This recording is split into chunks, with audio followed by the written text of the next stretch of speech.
Issues of sustainability continue to plague our current regulatory food laws in the USA. Private and public interests seek to redistribute surplus food to protect supply and demand market values while also providing quality produce to the millions of impoverished people in an effort to reduce hunger. Still, in this abundance, there is starvation, while farmers receiving subsidies are paid to burn surplus crop. Retailers operate under mandates to trash edible, unsold food, and food Samaritans are arrested distributing dinner to impoverished and homeless people.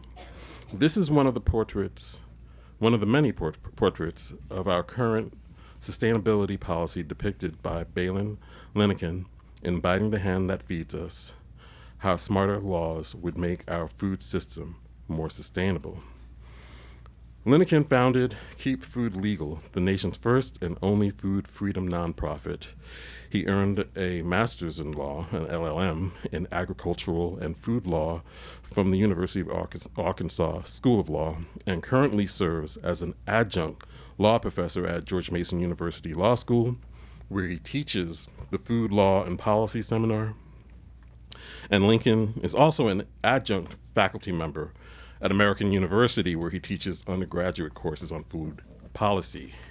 You may have seen or heard today's author on the radio or TV offering expert commentary on MSNBC, Food Business Channel, BBC Radio, and numerous NPR affiliates, as well as being quoted in articles appearing in the Wall Street Journal, Washington Post, Los Angeles Times, and Chicago Tribune.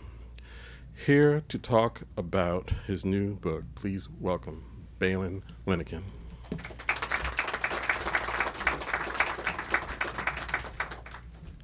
Thank you very much, Mark, and thank you very much to Politics and Prose. I'm thrilled to be here. Normally, I dress up when I give a book talk, but today I'm wearing my throwback Politics and Prose t-shirt circa 1997.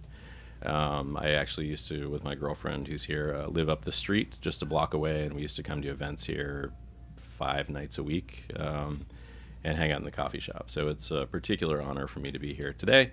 And I just want to thank friends who've shown up, people who've taught me food law, and others. So thank you very much for coming out. So I'm going to talk about my book, Biting the Hands That Feed Us, How Fewer, Smarter Laws Would Make Our Food System More Sustainable. The basic premise of the book is that there are laws at the federal, state, and local level that impact sustainability in a negative way, either by promoting unsustainable food practices or by prohibiting people from engaging in sustainable food practices. These laws are bad. I'll explain some of them and the people who are fighting against them, and my role in a couple of these fights. So what do I mean by sustainability? Essentially, I mean that it is the act of, as it pertains to the food system, maximizing the benefits of the food system, minimizing particularly the negative environmental outcomes, and also ensuring that the people involved in the food system can support themselves when they're producing and selling food. I wrote this book for many reasons. One, I've been interacting with people. I've been writing for years about people who are involved in sustainable agriculture and other things, and they always tell me how much the system, the food system, the regulatory system is challenging them, and how much they could succeed better without all these rules.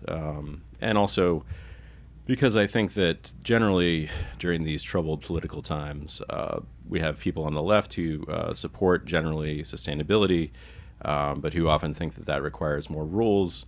And we have people on the right who perhaps are not as excited about sustainability because they believe the same thing, that it requires more rules. And so I'm here to say, in fact, that many of the rules are obstacles. And I think that in the book I give some bipartisan examples of ways that we can get around some of these obstacles and in fact make our food system more sustainable. So those are sort of the basics. The book contains 4 main chapters, substantive ones. The first deals with food safety. The second concerns how big government and big food are working together to skew our food choices.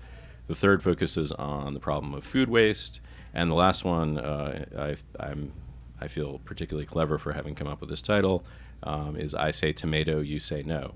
and that pertains to people who want to garden or grow some chickens and whatnot in their yard, and they're prohibited from doing so. So I'm going to talk a little bit about each of those chapters. But first, I'm going to read a very short passage from the introduction, and just to give you sort of a flavor both of my writing and of the subject matter of the book. And I'll lead right here. Chef Mark Dinitis was a rising star in the Denver, Colorado food community early in 2012. His artisanal salumeria, Il Mondo Vecchio, was still relatively new to the scene, but it was already one of the hottest and most respected food businesses in the state. With a partner, Dinitis had founded Il Mondo Vecchio as a tribute to the principles, traditions, and recipes he learned while growing up as a first-generation Italian-American. The homage was explicit. Il Mondo Vecchio translates to the Old World. As a traditional salumeria, it produced and sold a rich variety of Italian sausages and aged meats.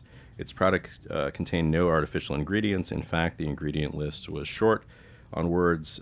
Dinitis told me when I wrote a column on him and his work in 2012, quote, sea salt, meat, quality spices, and thyme, T-I-M-E as opposed to T-H-Y-M-E. Favorites all crafted by Dinitis' hands included, and there's a long list here, but it includes pepperoni and salami, which I think are the two most sort of common and noticeable ones. Those hands worked magic. A Denver Post profile of Il Mondo Vecchio raved that its products had helped make Denver, quote, a special place for old world meats. He won the Exceptional Newcomer Award from the Colorado Restaurant Association in 2012. He was a finalist for Denver's Hottest Chef from the website Eater at that same time, and the Bravo, the television network that airs Top Chef, referred to him as the Sausage King. He was a hit. But it wasn't just its artisanal methods that set Il Mondo Vecchio apart. The company also sourced the ingredients that went into its products with the utmost care. Its salt came from an ancient seabed in nearby Utah. It sourced heritage pork from Boulder's Cure Organic Farm, a family business that also raises over 100 types of certified organic vegetables. It was difficult not to be impressed by Il Mondo Vecchio. I wrote at the time, quote, I think it would be hard to find a better example of a traditional, conscientious, sustainable, and local producer than Il Mondo Vecchio. They expanded their facilities thanks to growing demand for their products, and Dinitis' partner launched a retail store to expand the business further.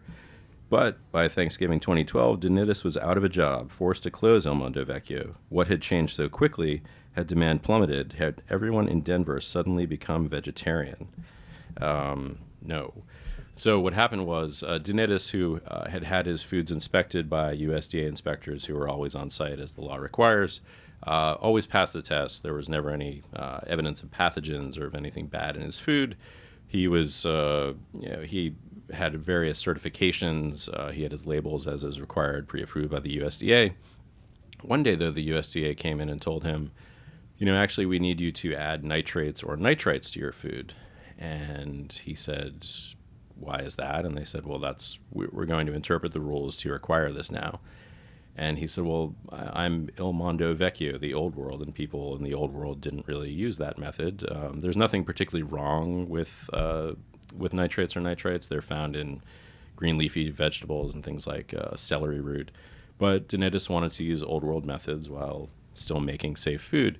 And the USDA gave him the option either to go out of business or to pay for, while being out of business, a challenge study, which would cost tens of thousands of dollars and had very little chance of succeeding. He would have to prove to the USDA, despite all the testing, that his food was safe, And so Dinitis chose, he's a principled guy, just to shut down the business. He had worked for 10 years at Johnson & Wales, which is a leading culinary school for aspiring chefs. He'd served on the American Lamb Board as a food safety expert.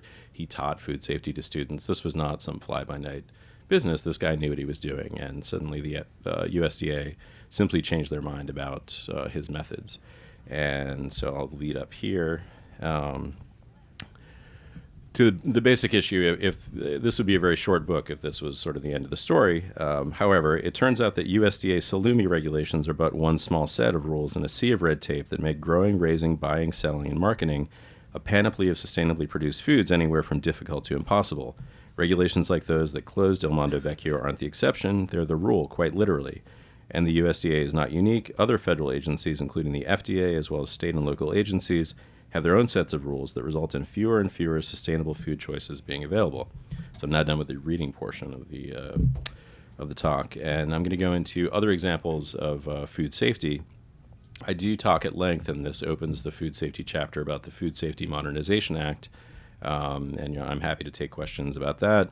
I also talk about some farmers market regulations, both in Massachusetts and in Mississippi, that make it difficult or impossible for farmers to sell their products at farmers markets. But right now I'm going to talk about an example that pertains to cheese, specifically artisanal cheese. So the FDA in 2014 inspected an artisanal cheesemaker in upstate New York, and they found listeria, which is a very harmful and potentially deadly pathogen on some of the cheese on the wooden boards that the artisanal cheese is generally ripened on.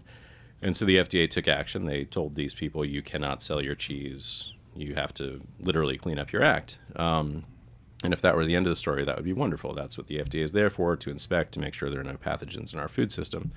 But what the FDA did instead was to say, this whole process of ripening cheese on wooden boards, which has been going on basically since the birth of cheese, we've never approved this process, and we're certainly not going to going forward. And this was news to the American Cheese Society, which represents artisanal cheesemakers around the country, and certainly to companies, and a couple I cite in the book, who had spent $20 million on wooden boards to age their artisanal cheese. And these aren't giant companies, but they've bought these aging racks to expand their businesses and whatnot.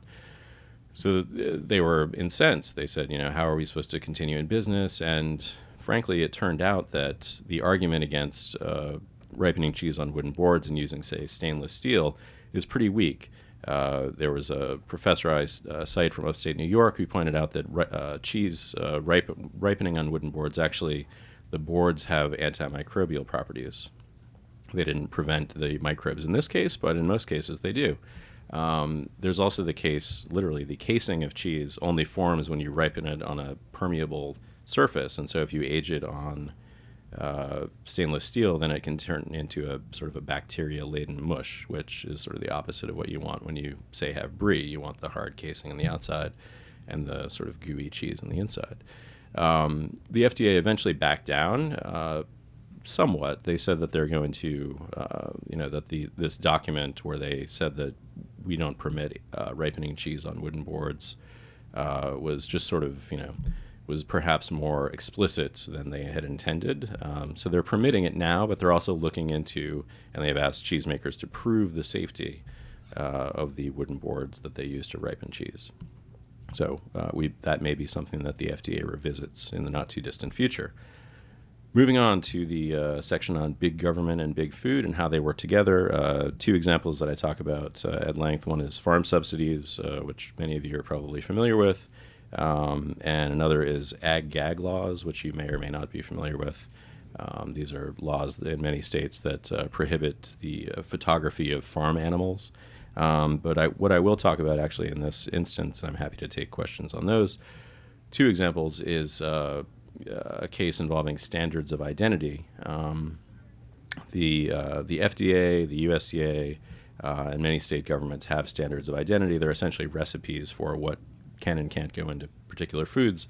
And if your food doesn't meet a particular definition, then you can't refer to it as by that term. So in 2014, there was a very small creamery in the Panhandle of Florida, O'Cheesy. They have 3 employees. They are very, very sustainably minded. They compost their manure and reuse it on the farm. They have salt licks on the farm. All their cows are grass-fed. They raise Jersey cows, which are smaller than the typical dairy cow because the Panhandle gets very hot and they require actually less water. They very much have sustainability in mind. And so they were selling, amongst other things, skim milk, and they had been selling skim milk because their customers wanted that. And an inspector one day, and this is a story that you'll hear time and time again, the inspector either changes their mind or the inspector changes or the rules as written are exactly the same, but someone interprets them differently suddenly. So an inspector showed up and said, hey, you don't add vitamin A to your milk. And they said, well, no, we don't add anything to our milk. It's all natural milk, no additives. And the inspector said, well, you can't call it skim milk if you don't add vitamin A to it. And they said, well, what are you talking about? And they said the standard of identity in Florida, which actually is the same at the federal level for milk that's shipped interstate, says that you must add vitamin A to your skim milk. And they said, well, how about we just call it skim milk, no vitamin A added, which seemed like a reasonable compromise. And the Florida Ag Department said, no, it actually has to, you either add vitamin A or you can't call it skim milk at all. And they said, well, what are we supposed to call it? And so naturally the state suggested, and I swear it's in print, I'm not lying, I'm not making this up, non-grade A milk product, natural milk vitamins removed. No mention of skim milk could appear on the container. And so they chafed at this and said, well, that doesn't really make sense. So they'd been, for a while, then dumping their skim milk rather than call it something that their customers wouldn't want to buy because it had this bizarre Orwellian term. They actually sued eventually, and I was an expert in the case. I testified before the Florida Ag Department in support of the creamery. And at trial, eventually, the state said, you know what, that really long 8-word term that doesn't actually describe what you have in the container, you don't have to call it that. You can call it imitation skim milk. And likewise, they weren't too jazzed about that. So ultimately, they sued. They lost. A federal judge decided that the state of Florida's sort of Orwellian definition, which bucks 200 years plus of the definition, the dictionary definition of skim milk, was essentially fine to ignore. So they've appealed this case, and sometime, hopefully soon, it's a First Amendment case. Hopefully the federal judge will, in fact, allow them to call their skim milk. Moving on. So food waste. Is there anyone here who's not read something about food waste within the last 10 days, if you've read a newspaper? Well, okay, so one person. All right, it's maybe two. Food waste is definitely in the news, and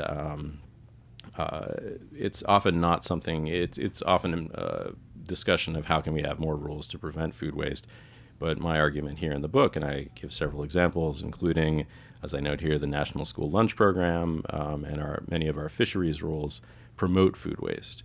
And the example that I actually have a prop here.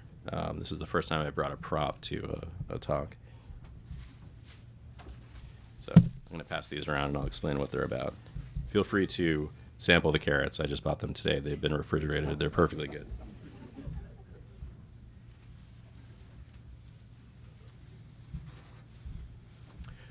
So grading. This is something that the USDA does, and some states do as well, with raw agricultural products. So what I'm passing around here is a bag of 1 pound of number one carrots. That's the USDA grading term. Things earn a number one grade because they have a sort of uniform look, and they must be, of course, at least 3/4 of an inch in diameter, each one, to earn that grading. There's absolutely nothing about those carrots that means that there's nothing about the flavor, for example. There's nothing about the taste. There's nothing about particularly anything about the carrots, how they were grown. It only pertains to the fact that they are typical of the variety, which means that they look the same, and that they have some sort of orangeness. So what I'm passing around now is a 1 pound bag of number one carrots. You can see there's an EU designation on there too. The EU has similar rules for many fruits and vegetables. And what I'm also passing around is a purple carrot, which is, I don't believe, and I didn't measure it because my tape measure is that yellow one where you pull the thing out and it's difficult to wrap around a carrot. But I believe that's not, that would not, I bought it at my farmer's market in Garrett Park this morning. That probably would not be a USDA number one. And then the orange carrot is somewhat bent and misshapen and ugly. And that probably is not a number one carrot either. So I'm just comparing the two. I actually went to my farmer's market this morning looking for, you've probably seen these at your farmer's market, these carrots that look like a hand. They have, lots of little sort of stubby things. And I was somewhat disheartened to note that they used to have these sorts of carrots and they don't carry them anymore. And I suspect it's because consumers don't want to buy them. But one of the reasons that consumers don't want to buy them is that the USDA has designated these as number one carrots. The sort of non-number one are the commercial carrots, USDA commercial, and then there's the non-graded carrots, which probably are what these would be. And these are somewhat nefarious on their face because they are this sort of collaboration between the government and large food businesses who are arguing, we need this uniformity in our food system. And so there's that, which is problematic. The bigger issue in this case is that it causes mountains of food waste. Something like 1/3 of our food is actually left in the fields, never harvested, because it doesn't look like it's saleable to consumers. And so that ends up going, either being plowed under or just rotting in the fields. An astonishing figure that I cite in the book, if food waste were a country, then its contribution to greenhouse gas emissions would actually be third in the world behind the United States and China. So we waste 40% of our food, and it's an astonishing amount that we contribute. We could all be driving Pintos and probably contributing less to greenhouse gas emissions than if we simply continue our level of food waste on its current trend. So the USDA is encouraging this. There are other rules that encourage this too. I went to Portugal. Again, I mentioned there are EU rules around this too that are similar. I went to Portugal a couple of summers ago, and there's a group called Fruta Feia, which translates as ugly fruit, that's fighting food waste in that country. And what they're doing is they're encouraging farmers to actually harvest those carrots and other foods that they would have left in the farm, and they're giving them 50% of what they would have gotten at the grocer at the market, and they're then sort of repackaging them in CSA boxes, or the equivalent, I think, what they call a co-op in Portugal. And they're selling them to people at a discount. So essentially they're reducing food waste and making sure that people can get cheap, inexpensive, yet tasty fruits and vegetables. And I should note that as the guy at the farmer's market manager this morning said, when I asked, where are the ugly fruits, where are the, misshapen carrots, he said, I don't know what happened to them. They're really tasty. And that is one thing about these sort of ugly fruits. They're not bred to look good, but they're bred to taste good. And when I was in Portugal and I tried some grapes and some melon, they were the best fruits that I had in Europe during that trip. So my plea is, to urge government to change its rules, but also that you can have a role and you can buy ugly fruits and vegetables as well. All right, moving on to the last sort of substantive chapter. I say tomato, you say no. I do talk about an example of foraging. How many people here forage for anything? Not a big list.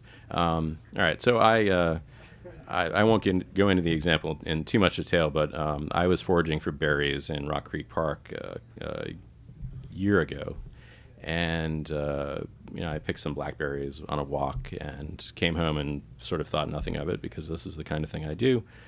And the next day on Twitter, I saw that a guy in a neighboring park had actually been fined by 3 bike cops $50 for having picked berries in the park.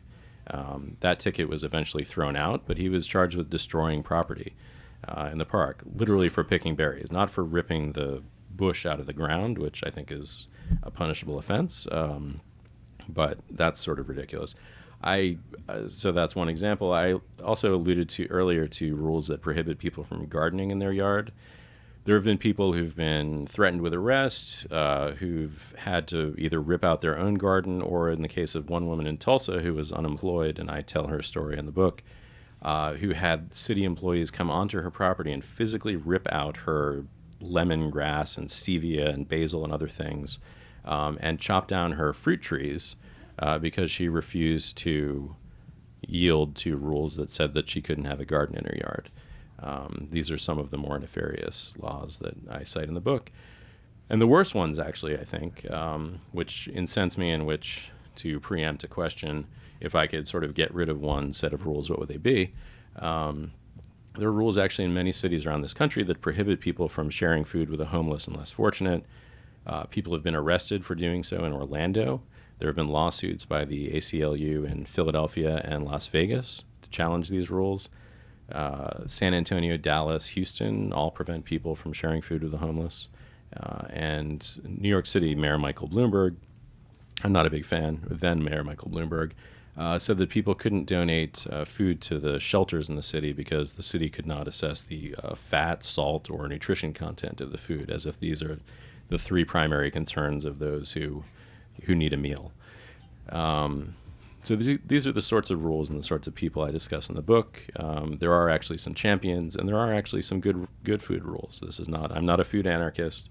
I'm arguing that we need fewer, better laws, not no laws. And so I talk about why I support the federal ban on shark finning, which I think is a very sensible and fair law. I talk about food safety rules and how we need them, as I talked about before. Mark Denitis, he had his food inspected, and he passed all the tests, and that's great. And that's, it should be about the outcomes, not about the process. And so I think those are important things to keep in mind. But again, it's a short chapter about the good food rules, but it's in there. So I guess in conclusion, my argument, how do we make change? I've talked about what we can do at home with fruits and vegetables and other things at the grocer too. But I think that we should demand of our lawmakers and regulators that people, when they're thinking about creating laws, thinking about creating rules, that they take sustainability into mind. I think it's something that's often ignored. I think that we can prevent a lot of things like food waste and whatnot if we design better laws or get the bad ones off the books. And so I hope that will be the case going forward.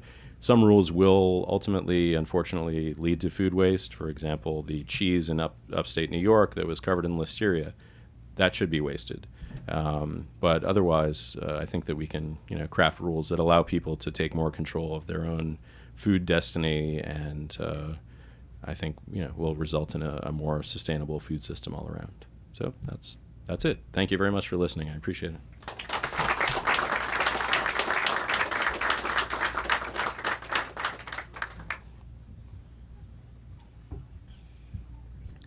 I think we'll take questions now. So if you'd like to line up near a microphone, that is preferable to shouting it out, because I've been told I should rephrase the question if someone shouts it out.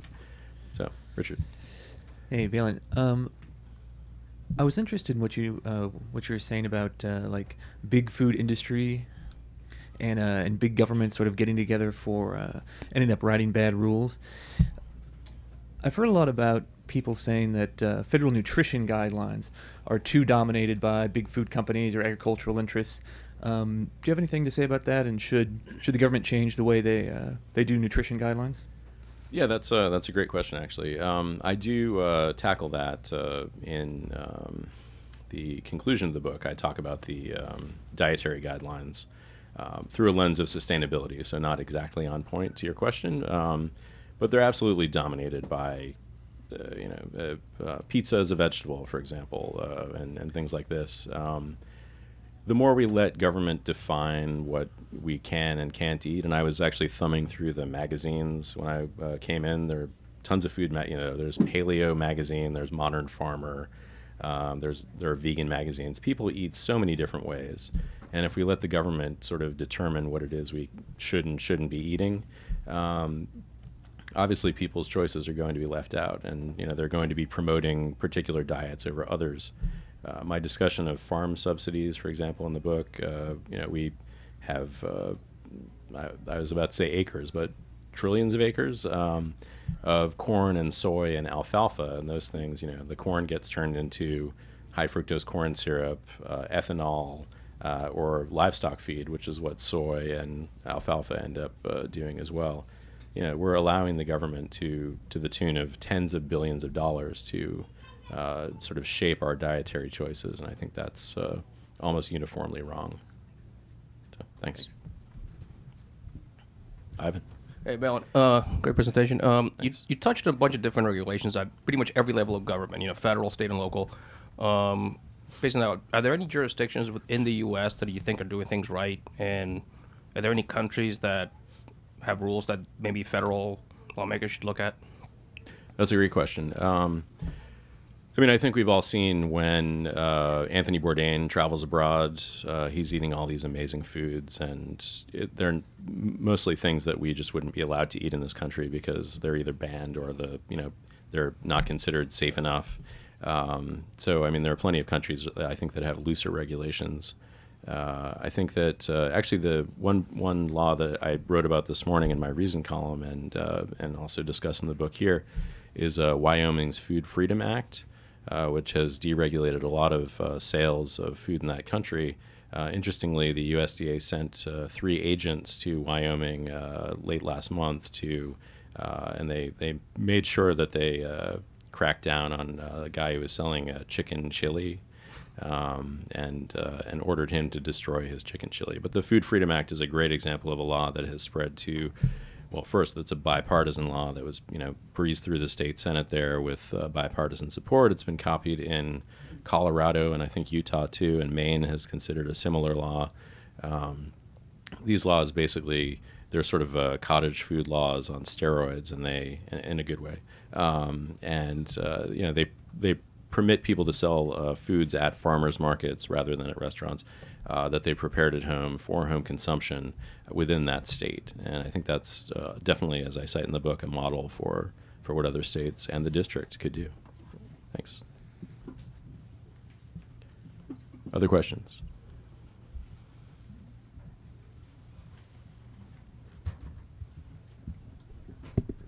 Can you talk about like Good Samaritan laws? Like, for example, let's say you cater something and you've got food left over that's untouched, hasn't been out, or that has been out. I'm just curious about the different scenarios and where things actually are legal and where maybe people think they're legal and they're not. Yeah, I'm glad that you mentioned that last point, which is that people tend to throw away literally tons of food because they assume that they could get sued for sharing it, or they can't figure out who to share it with. But there are the Bill Emerson Good Food Samaritan Act of 1996, I think it was. The late Republican congressman, again, a bill that was passed with bipartisan support, has essentially protected people since that time who want to donate food, so long as they're not doing it negligently, they're not leaving food out for 2 days and then trying to donate it to people, or they're not doing it maliciously. They haven't poisoned the food and are trying to share it with people. So those are great rules. And essentially there's, to the best of my knowledge, and there's a University of Arkansas report that came out within the last year or two by the law school, basically no one's ever been sued for having given food to people that were in need. And so, the assumption is that I think in many cases, I can't do that, but I think that is almost uniformly incorrect. So, great question. Thank you. Yes. We import a certain percentage of our food, and I don't know what percentage, but do you address the regulations of importation? And I would assume that affects, global sustainability issues. So I'm just curious. That's a good question. I think I don't address it specifically in terms of, I guess it would have been in my food safety chapter. I do talk about the sort of 2 key domestic rules under the Food Safety Modernization Act that were passed. I think we import something like 10 to 15% of our food. And certainly many other countries have the same sustainability issues we do.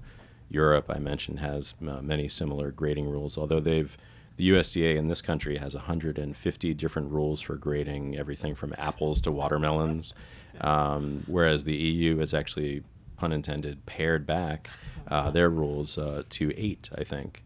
That's a good thing. But as far as the rules governing importation, this country doesn't really take sustainability into account as far as rules go, and I think that our import rules are similarly not really tailored to that. But thank you very much. Yes. Yeah, you talked a bit about the amount of spoilage that goes on simply because people producing food produce something that they assume, and probably correctly, isn't something that would sell because it isn't what people perceive to be good food.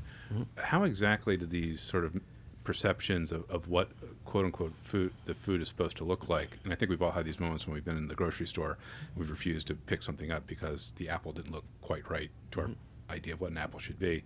But where does that come from? Is that a function of the regulations? Is that the food industry advertising, presenting a certain image that then becomes commonplace, or is there some other factor? That's a great question. I mean, if we, so how many, we're supposed to drink, 8-ounce cups of water every day, the rules say, but that's a myth. You have anywhere between 3 and 7 seconds if food falls on the ground before you can, it'll make you sick before you pick it up. Gum, it stays in our system for 7 years. I mean, these are that's lore. There's really nothing, no factual basis for any of those things. I think that food safety is an important issue, and I think that people have sort of come to believe that there are important rules that we must, if we have food and it's been sitting out for X number of minutes, you can't always see spoilage, you can't always smell spoilage. And so at some point, just sort of as human beings who are wary of snakes and other things, we think, well, we probably should, especially in a wealthy society where we can afford to throw that tomato away and just eat that tomato. But again, I mean, there are no hard and fast rules as far as when food is spoiled. And I think it's more sort of cultural than anything else. Thanks. Yes. Hi, so I'm going to bring this up a level of generality.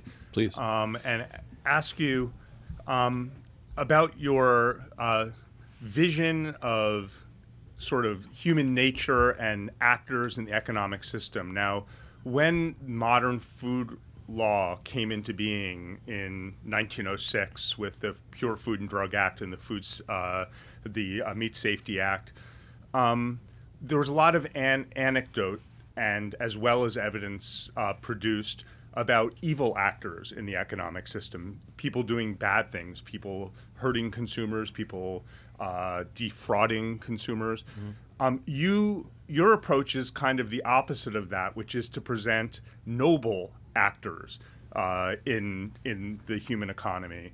And I'm wondering whether you think, first of all, whether that approach is a good basis for establishing a regulatory system as opposed to more generalized data.